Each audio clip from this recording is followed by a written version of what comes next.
ఇది రామాపురం, ఒక చిన్న పల్లెటూరు. ఇక్కడందరూ ఒకే కుటుంబంలా బతుకుతారు. పొద్దున్న లేచిన తర్వాత అందరూ ఒకే చోటికొస్తారు.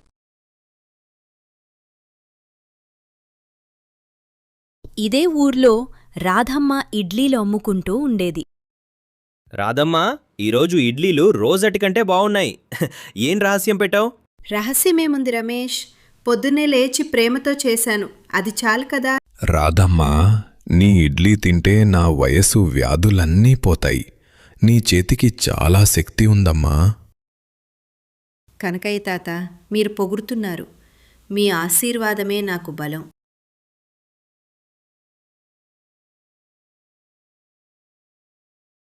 రాధమ్మా, నాకు ఒక ఇడ్లీ ఇవ్వువా? డబ్బులు రేపిస్తాను. నాయనా, నువ్వు బడికెళ్ళాలి కదా, ఇస్తాను.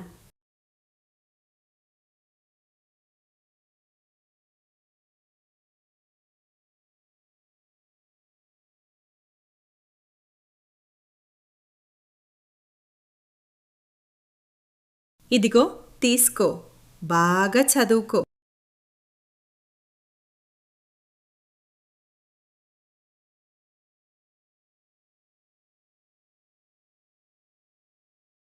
చూసావా, రాధమ్మ పేద పిల్లలకు ఉచితంగా ఇస్తుంది. ఆమె మనసు ఎంత మంచిదో. నిజమే రమేష్, ఈ ఊళ్ళో ఇడ్లీ కొట్టు అంటే రాధమ్మ కొట్టే. వేరే ఊళ్ళకు వెళ్ళినా ఈ రుచి రాదు.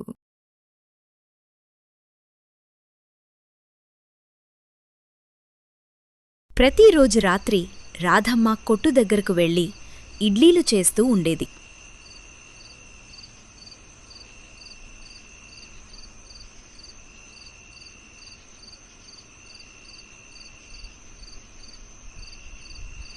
అమ్మా, ఇంకా రాత్రి ఉంది కదా, పడుకో కొంచెం. నేను పడుకుంటే పొద్దున్న ఇడ్లీలెవరు చేస్తారు నాన్నా, నువ్వు పడుకో.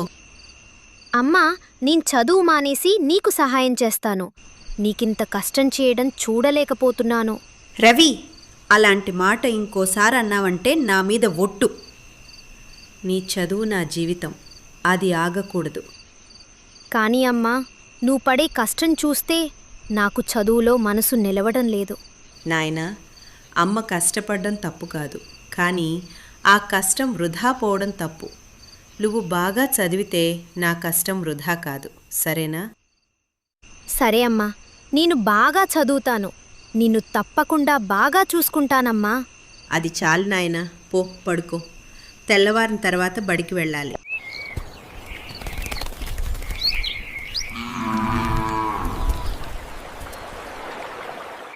అదే ఊళ్ళో సూరి మరియు బండిరాజు అని ఇద్దరు యువకులున్నారు. రోజంతా చెట్టు కింద గడిపేవారు. పని చెయ్యాలని అస్సలే లేదు. వాళ్ల జీవితం అలా గడిచిపోతోంది. రాజు, మనకీ జీవితం చాలా బోర్గా ఉందిరా. రోజు ఇదే చెట్టు, ఇదే పేకాట. ఇంకెన్ని రోజులు ఈ చెట్టు కింద? ఏం చేద్దాం సూరి, పని దొరకడం లేదు, డబ్బు లేదు. ఇక్కడ కూర్చోవడమే గతి. నిన్న రాత్రి ఆలోచించాను రాజు, రాధమ్మ కొట్టు గురించి. రాధమ్మ కొట్టా? ఏం ఆలోచించావు ఆమె కొట్టు గురించి? ఆ ముసల్ది రాత్రిపూట పిండి అక్కడే ఉంచి వెళ్తుంది కదా, తెల్లవారుజామున వెళ్ళి కొంచెం ఇడ్లీలు తింటే ఎవరు చూస్తారు? అది దొంగతనం కదా సూరి, వద్దు. అరే దొంగతనమా? ఒక్క ఇడ్లీ తింటే దొంగతనమవుతుందా? నువ్వు పెద్ద లాయర్లా మాట్లాడుతున్నావు. కాని సూరి, రాధమ్మ పేదది. ఆమె రాత్రంతా కష్టపడి చేస్తుంది. అది మనకు హక్కు లేకుండా తీసుకోవడం సరికాదు. ఒరే రాజు, ఫిలాసఫీ మానే. ఆమె రోజు 100 సంపాదిస్తుంది. మనం 2 ఇడ్లీలు తిన్నామంటే ఆమె ఏమీ పోదు. ఒరే కామెడీ, ఏమీ పోదు. అయినా సూరి, ఆమె కొట్టు నడిపించేది మనక్కాదు, ఆమె కొడుకు చదువు కోసం. ఒరేయ్, నువ్వొస్తావా రావా? నేను ఒంటరిగానైనా వెళ్తాను. అది సరే, కాని ఒక్కసారే, తర్వాత మళ్ళీ వద్దు. అదీ నీకు తెలివి. రా, రేపు చూద్దాం. ఆ రాత్రి 2 నీడలు రాధమ్మ కొట్టువైపు కదిలాయి.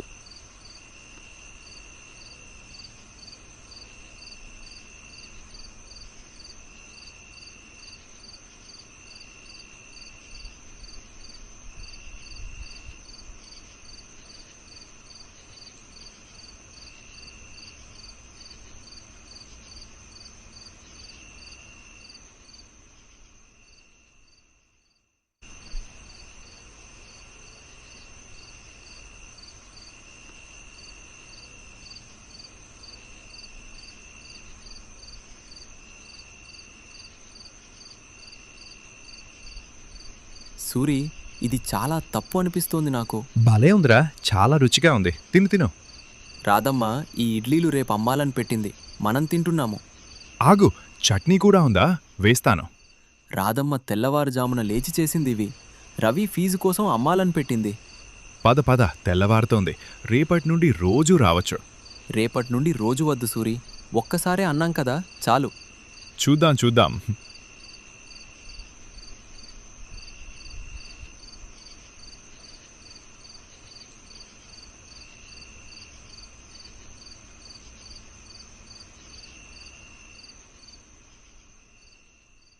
తెల్లవారింది. రాధమ్మ తన కొట్టు దగ్గరకు వచ్చింది.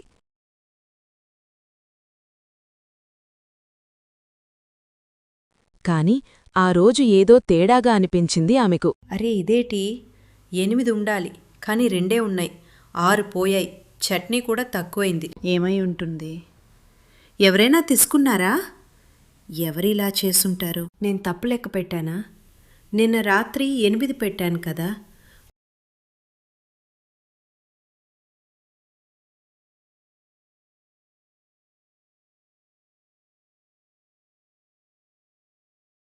Radhamma, good morning. ఈరోజు ఇడ్లీలో ఏం రహస్యం పెట్టావు? అలా ఉన్నావేంటి? ఏమైంది రాధమ్మా? ఇడ్లీలు పోయాయి రమేష్. ఏంటి, ఎలా పోయాయి? తెలీదు రమేష్, రాత్రిపూట ఎవరో తీసుకున్నారు. దొంగలు! పోలీసులకు చెప్పు రాధమ్మా, ఇది తప్పు. పోలీసులు వద్దు రమేష్, పసిపిల్లలు ఆకలితో తిన్నారేమో. ఏ పేద మనుషులకైనా అవసరం ఉందేమో. రాధమ్మా, నువ్వు ఇంత మంచిగా ఎలా ఆలోచించగలుగుతావు? ఎవరు దొంగిరించినా నీకు పాపం అనిపించదా? నాకు పాపం అనిపిస్తోంది రమేష్, కానీ ఏం చేయాలో తెలియడం లేదు. ఆ 6 ఇడ్లీలు 25 రూపాయలు. రవి ఫీజులో సగం. రాధమ్మా, వద్దు రమేష్, ఏడవడం ఆపాలి. కస్టమర్లు వస్తారు, వాళ్ళకి ఇడ్లీలు చేయాలి. ఇప్పుడు ఏడవడానికి టైం లేదు. ఈ అమ్మ ఏడవడానికి కూడా టైం లేదంటోంది. ఎంత గొప్ప మనిషి! మర్నాడు రాజులో ఒక యుద్ధం జరిగింది. మనసు ఒకవైపు, స్నేహితుడు మరోవైపు. రాజు, మీనెంత మజా ఉందిరా, ఈ రాత్రి కూడా వెళ్దాం. వద్దు సూరి, ఒక్కసారా అన్నావు, ఇంకా వద్దు. ఒక్కసారి అని ఎవరు చెప్పారు? అది రూల్ కాదు కదా. సూరి, నేను నిన్న రాత్రి నిద్రపోలేదు. రాధమ్మ కష్టం గుర్తొచ్చి ఆమె ఆ ఇడ్లీలు రవి ఫీజు కోసం అమ్మాలని పెట్టింది. అరే రాజు, ఆమె రోజూ 100 సంపాదిస్తుంది. మనం 2 ఇడ్లీలు తిన్నామంటే ఆమె పోవడం లేదు. 100లెక్కడా? ఆమె ఒంటరి మహిళ.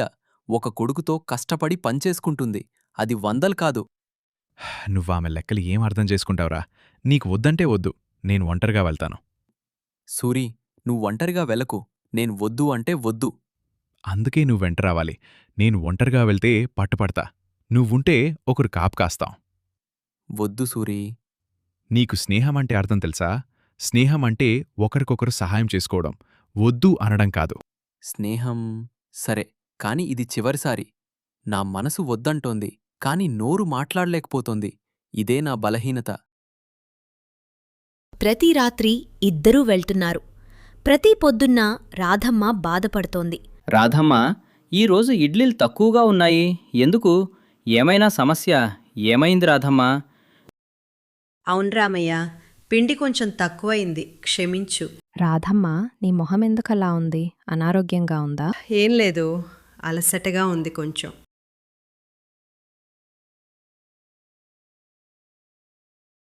ఈ నెల ఫీజు వద్దు, నేను టీచర్కి చెప్తాను. ఎందుకు రవి, ఏమైంది?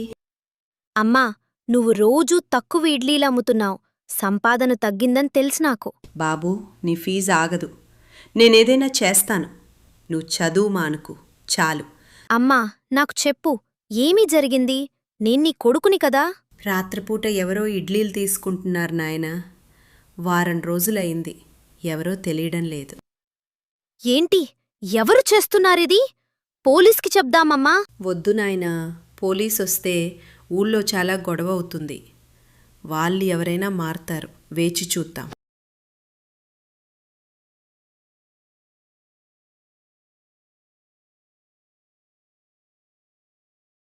రాధమ్మ బాధను దాచుకున్నా పెద్దాయన కనకయ్య కళ్ళు అన్నీ గమనిస్తున్నాయి.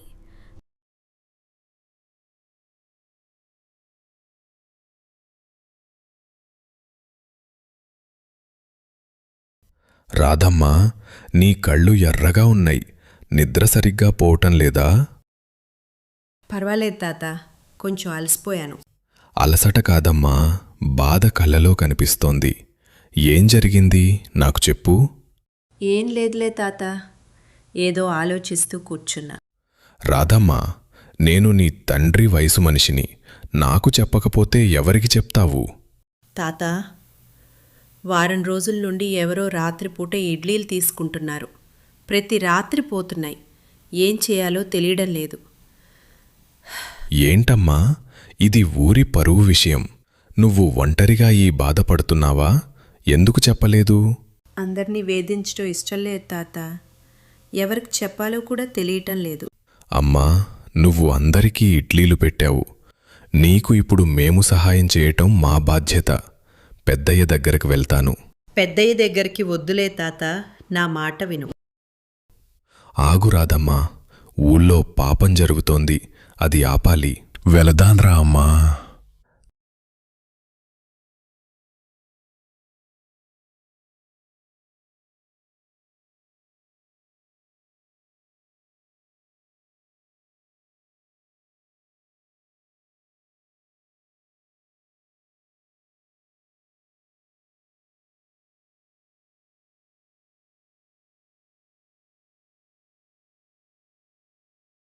పెద్దయ్యా, రాధమ్మ కొట్టు నుండి వారం రోజుల నుండి ఇడ్లీలు పోతున్నాయి.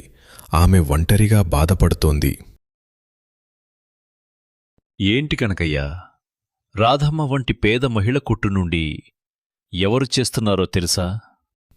తెలియదు పెద్దయ్యా, కానీ రాత్రిపూట ఎవరో వస్తున్నారు. ఈ రాత్రి మనం కాపు కాద్దాం. రమేష్ను కూడా పిలు. నేనింకో ఇద్దరిని తీసుకొస్తాను. వారిని పట్టుకోవాలి. పెద్దయ్యతో నలుగురు చెట్టుచాటున దాంకున్నారు.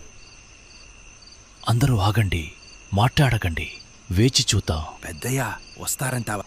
ఖచ్చితంగా వస్తారు. ఆ రాత్రి 3:30కు సూరి, రాజు వచ్చారు.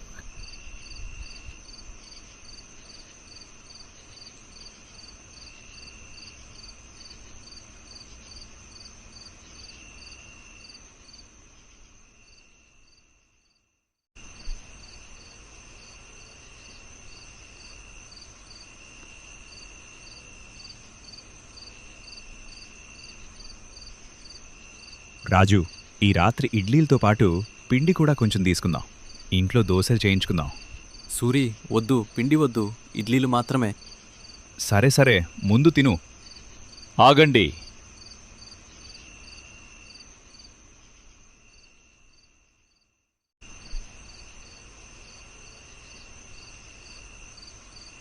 పారిపోకండిరా, ఈరోజు మీ పనైపోయింది.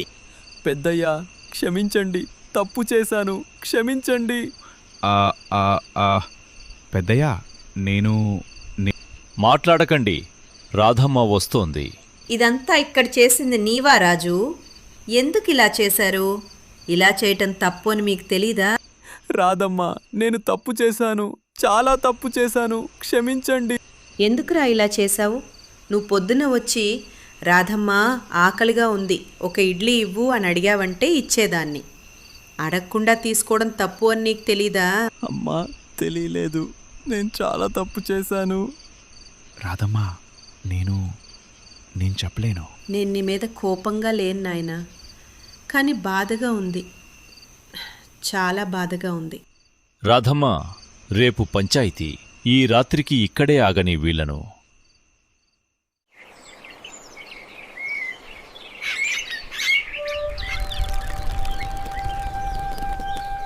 తెల్లవారింది.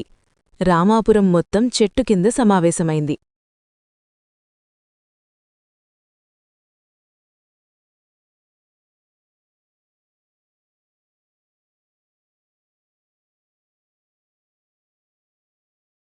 రామాపురం వాసులారా, ఈరోజు ఒక విషయం మీకు చెప్పాలి. మన ఊళ్ళో తప్పు జరిగింది. రాధమ్మ ఇడ్లీ కొట్టు నుండి వారం రోజుల నుండి ఇడ్లీలు పోతున్నాయి. నిన్న రాత్రి దొంగలు పట్టుపడ్డారు. సూరి మరియు బండిరాజు. శిక్ష కేవలం వారిద్దరికి మాత్రమే కాదు, ఈ ఊరికి ఒక పాఠం. రాధమ్మ వంటి పేద మహిళ తెల్లవారుజామున చలిలో కష్టపడి చేసిన శ్రమను దొంగిలించటం ఇది వస్తూ దొంగతనం కాదు, మానవత్వాన్ని దొంగిలించటం. నా తీర్పు ఇది. మొదటి శిక్ష, రాధమ్మకు పోయిన వస్తువుల రెట్టింపు విలువ ఇవ్వాలి. 2 30 రోజులు పొద్దున్నే రాధమ్మ కొట్టుకు వచ్చి సహాయం చెయ్యాలి. 3 ఊరి ముందు క్షమాపణ చెప్పాలి. 4 1 నెలలో జీవనోపాధి నేర్చుకోవాలి. తయారా? అంగీకరిస్తున్నాం పెద్దయ్య. రాధమ్మ, ఊరి ముందు క్షమాపణ చెప్తున్నాను. నేను చేసిన తప్పు చెయ్యకూడంది. మీ కష్టాన్ని గౌరవించలేదు, మన్నించండి. నాయనా, తప్పు ఒప్పుకున్నావు, అది చాలు. ఇక నుండి సరైన దారిలో నడవండి. రాధమ్మ, నేను ఒప్పుకుంటున్నాను. నేను రాజును కూడా తప్పుదారిలో నడిపించాను. ఇద్దరికీ క్షమాపణ. ఆ రోజు నుంచి సూరి ఇంకా రాజు 30 రోజుల పాటు నిజాయితీగా రాధమ్మకు సహాయం చేస్తూ ఉన్నారు.